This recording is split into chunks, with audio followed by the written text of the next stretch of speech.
Hello there guys, Daniel Childs back here again for another edition of Let's Talk Chelsea. Hope you're doing well and keeping safe on this Tuesday. Going to be rounding up the latest Chelsea news in today's show.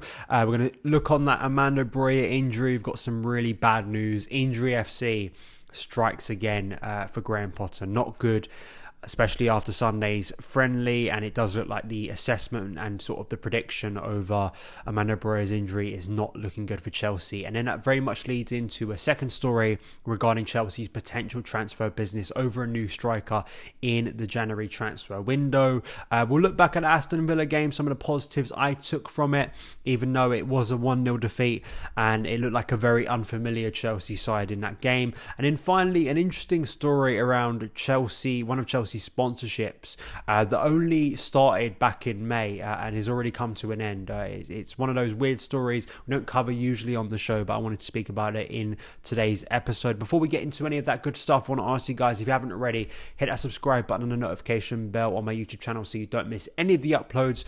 Also hit that like button if you're enjoying the content, because it helps new people find the channel as well. If you're listening on the podcast, thank you so much for tuning in. Son of Chelsea is a part of the 90 Min podcast network. If you are watching, you've probably noticed the background is quite different. It's not the Son of Chelsea studio. It's a little bit better at the moment. Hopefully it will be changing and evolving and getting better and getting more Chelsea-fied in the future. So bear with me for now. Hopefully you can hear me okay. We've got some Son of Chelsea kind of branding at the moment. We've got a Son of Chelsea mat behind me. There's a Son of Chelsea pillow. We may turn it into merch in the future, but it's just kind of for the studio right now. New surroundings, new settings, but hopefully you still enjoy the content. But let's get into it.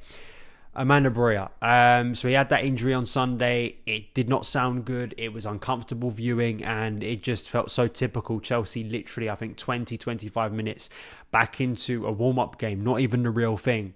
And we've already got another player injured, just to add to that growing injury list for Graham Potter. And Nazar Kinsella reporting today for the Evening Standard that Chelsea striker Broja is expected to miss the rest of the season with surgery needed on a ruptured ACL.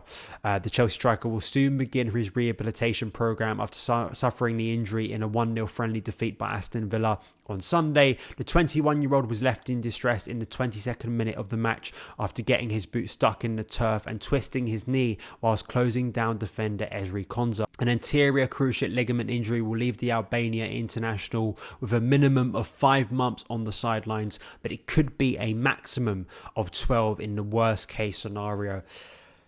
The injuries, they just keep on stacking up. You know, even with the positivity we've seen in Abu Dhabi and the reports of, we see Reece James out there, we see Wesley Fofana, N'Golo Kante. I mean, the first time I've seen him in any sort of Chelsea promotional material or footage since August. Going out there, continuing his comeback. Ben Chilwell too.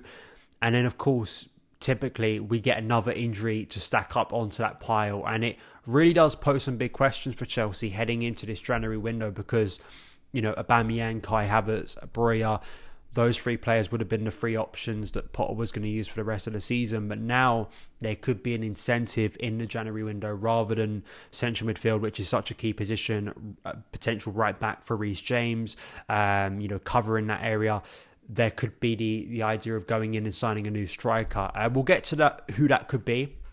But I think for Broja, it's just so devastating because, this is one of those players who, had such a promising loan and has had two promising loans. Vitesse and Southampton last season has really grown and improved. And, even though it's been in short glimpses for Chelsea so far, you've seen that talent there, that speed he's got, that sort of power he's got in his physique and the potential, that goal he scored, seeing that goal live against Wolves earlier in the season was such a special moment personally for him.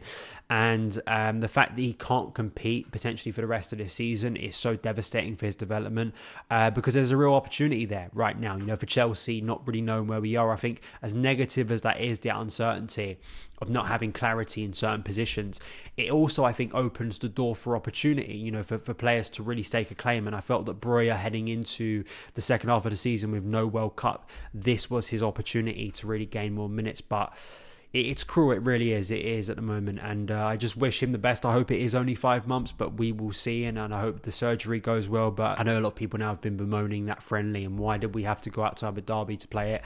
Listen, I think that a lot of clubs are doing this at the moment, and I don't really blame Chelsea for going out and getting warm weather training in this unique situation. I really don't. I think it's very easy to say that in hindsight, and I don't think it's comparable to the Ruben Loftus-Cheek situation in 2019. That was a friendly that took place between the end of the season and the Europa League final. That was a friendly that did not need to take place. This was one I could see needing to take place, given the need for fitness, for recovery, for getting players back up to speed who have not played much football since the Newcastle game. I don't think it was insane for Chelsea to do this when you look at Man United doing it, when you look at Aston Villa, who played a couple games, Brighton, Arsenal. A lot of clubs have done this and they could have suffered injuries. It just feels like it's against Chelsea at the moment, which is a real shame. The potential replacement or potential player that Chelsea could be going in for is one from the Bundesliga. Christopher Nkunku, we believe that deal is set up now for next season, for next summer. But David Ornstein in The Athletic, along with the Secret Scout on Twitter as well, reporting that Chelsea are exploring the possibility of bringing YOUSSOUFA MOUKOKO to Stamford Bridge. MOUKOKO became the youngest player to represent Germany at a World Cup when he came on as a sub in the 2-1 defeat by Japan in their opening group game, aged 18 years and 3 days. A move to Chelsea is certainly not done, but other Premier League clubs are under the impression it is advanced and are watching closely, given it may have implications for the availability of Broja, who was taken off the field on a stretcher during the friendly against Aston Villa on Sunday. MOUKOKO is set to be out of contract at Dortmund at the end of this season, and there is a school of thought that Chelsea are doing the groundwork for a summer deal ahead of time, but may find a way to bring him to West London next month. He's already scored 6 Bundesliga goals this season. He's the youngest scorer in Bundesliga history. He scored the winner in the River Derby against Schalke back in September. He also scored against Bayern. I've watched some clips of him. I think that there's obviously a very talented player there, and it very much fits in with the kind of style of recruitment that Chelsea are going for. This is not, say, a Cassidy or Hutchinson in the sense that, you're bringing him into the academy. You're seeing a player playing regularly in a top 5 European league. This would be someone who you'd hope would come in and impact the first team very quickly. I guess the big question is, if Pierre-Emerick Aubameyang, Kai Havertz, Broja, who we don't know what the recovery time is going to be, how does that all stack up in terms of Chelsea's sort of long-term planning in that area? But the new ownership wants to invest in these players and hope they can find gems. We've said this a lot. I know Endrick is one that's of disappointment because he's gone to Real Madrid. But it shows a willingness. I think we spoke about Andre Santos, didn't we, last week as well? A willingness to bring these players in and to hopefully find some real gems in the market. And Chelsea are going to need to act. I'd rather this than Ronaldo. I'd rather most things other than Ronaldo, which would have been ridiculous to say 5 years ago, but I think it's the case now. I'd rather a player coming into their prime who could develop into something more, that you could see the longevity and you could see the long-term planning in that investment, rather than just the snap, quick judgment. With the exception of Olivier Giroud, I think Gonzalo Higuain, Alexandro Pato, we can go through many down the years who've come in on a short-term basis to try and salvage Chelsea's attack, and very rarely have they worked out in any way for Chelsea. So to avoid that and to go for a younger player, I think makes more sense. And from what I've seen, you see a very talented player there, a finisher who does a lot on the pitch. Has got that speed, got mobility, got a nice technique about him, can finish first time, but can also link up with other players. And there's clearly a reason why Chelsea are going in for him. So we will see how this one develops. Before we do get into the Aston Villa game, obviously we've got the first World Cup semi-final tonight, Croatia versus Argentina. We've only got 2 Chelsea players left standing in this tournament now after England were knocked out. So we've only got Mateo Kovacic for Croatia and Hakim Ziyech for Morocco. I guess Kovacic with Croatia is not the biggest shot. Croatia are a very experienced tournament team. They regularly get to the latter stages of these international tournaments. They got to the final of the last World Cup. We could see a repeat of that final between France and Croatia, the rematch. That'd be quite curious. But, I think for Ziyech, it's the most incredible thing, really, for him. Just polar opposite, fortune, at Chelsea, barely getting any time on the pitch, fans not being that favourable to him, kind of a feeling of sort of tiredness about him as a Chelsea player. But he's gone to the World Cup. He has an energy, he has an enthusiasm, he has that sense of freedom about him. I still think, and I said this on my TikTok, please go and follow my TikTok at SonOfChelsea, that I still think the best case scenario for him is a move in January. I really do. And, if Chelsea are looking at other attacking players, very much lends itself for him to move on. But I hope for both players, I'd like to see a Croatia-Morocco final. I really would. I think that would be the most interesting one from a Chelsea perspective.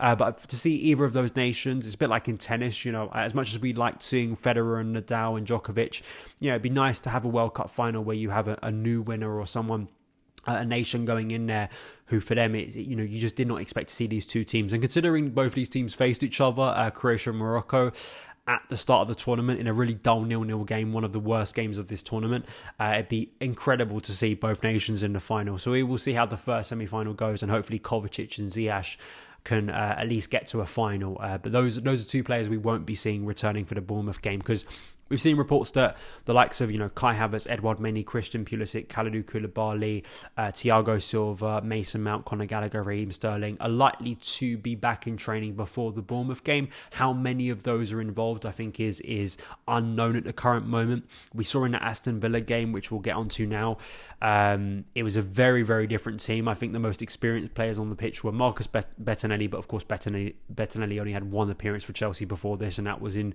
the FA Cup against Chesterfield. This doesn't really count. It's a warm-up game.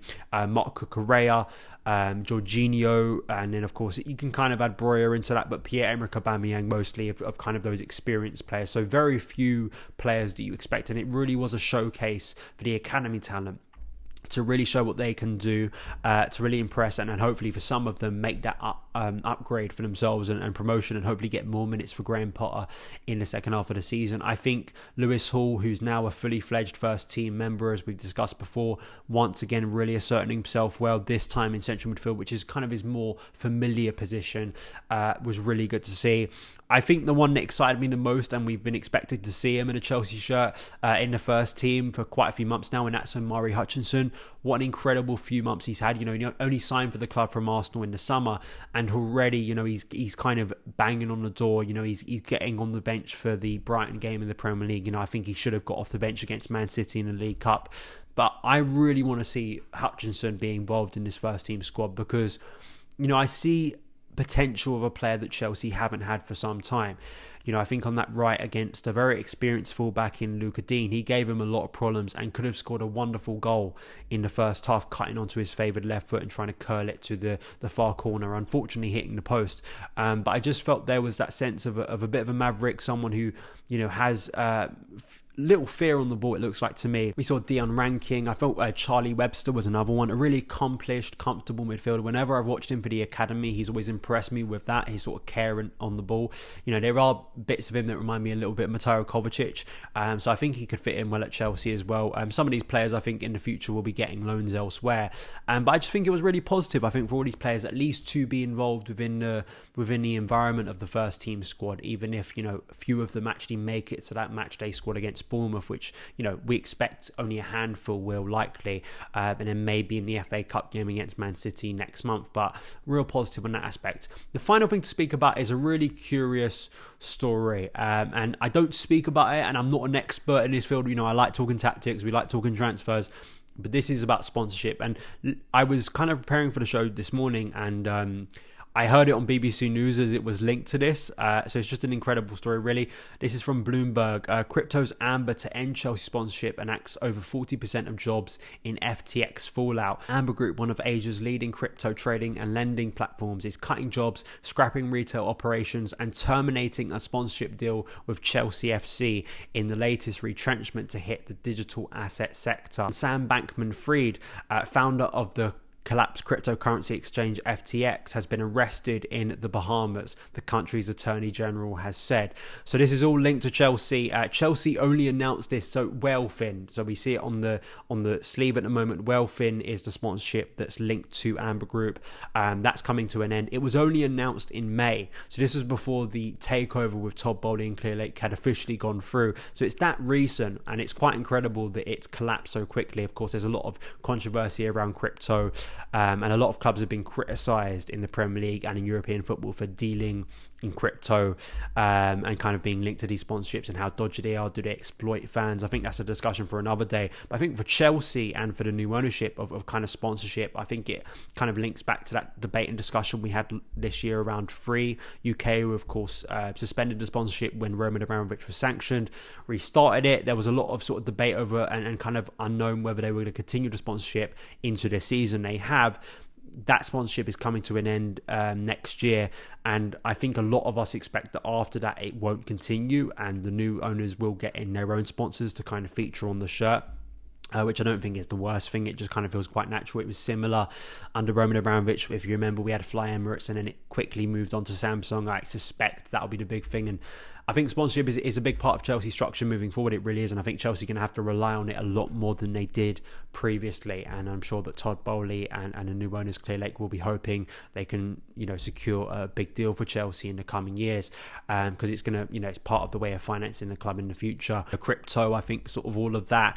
Bitcoin, in some ways it's linked to NFT. I'm not an expert in this field, I know others are, but I wanted to bring it up because it did catch my attention, and it obviously is linked to Chelsea in some way, so I wanted to bring it up and just a curious story. But definitely suggest you go and research it, FTX especially, because it's been all over the news recently, and it is quite a crazy story that in some way obviously is linked to a Chelsea sponsorship. But thank you guys so much for taking the time to listen to today's show. Hope you did enjoy it. Subscribe on my YouTube channel, hit that notification bell so you don't miss any of the uploads. Rate and review positively on the podcast feed. Follow me on Twitter at SonOfChelsea, and I will see you again very soon. All the best.